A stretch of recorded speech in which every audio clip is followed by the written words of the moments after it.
The California Environmental Quality Act, CEQA, was enacted in 1970. It's California's first and in many ways still premier environmental law. CEQA was originally designed to protect people from pollution, endangered species, and parks from new freeways. Over the last 50 years, we have kept expanding CEQA to cover more and more and more. For example, CEQA initially protected important public views. Over time, though, CEQA has protected aesthetics that include private views, so CEQA keeps getting applied to activities that are less and less environmentally damaging. CEQA's main use today is to block housing. Housing is not a noxious, polluting use that cuts down old redwood trees and destroys natural environments. What housing does do is change the character of existing communities. There are folks who don't like that.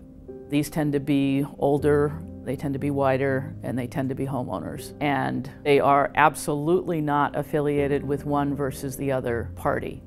There is a nonpartisan NIMBY movement that's very, very strong.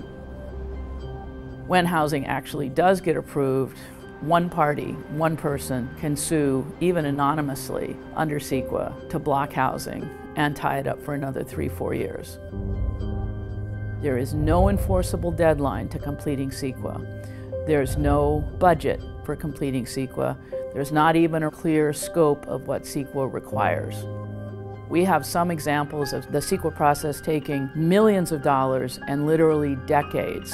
Sometimes the developer applicant just drops the project because they can't continue to afford to even get to whether they can get approved.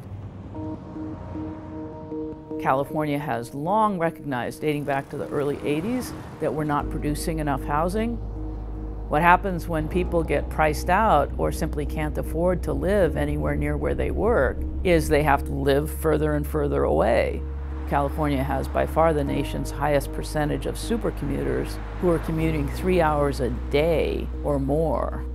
I think we need to stop weaponizing CEQA against an environmentally beneficial use, which is housing. Affordable housing in particular is better for the environment. The majority of victims of the housing crisis are a minority. The majority of the homeless are a minority. CEQA protects the status quo. The status quo works for an increasingly older, whiter population, and it works to the detriment of those who need housing and those who need transportation solutions that actually work. It's a highly racist, highly elitist abuse of this very honorable 1970 environmental law.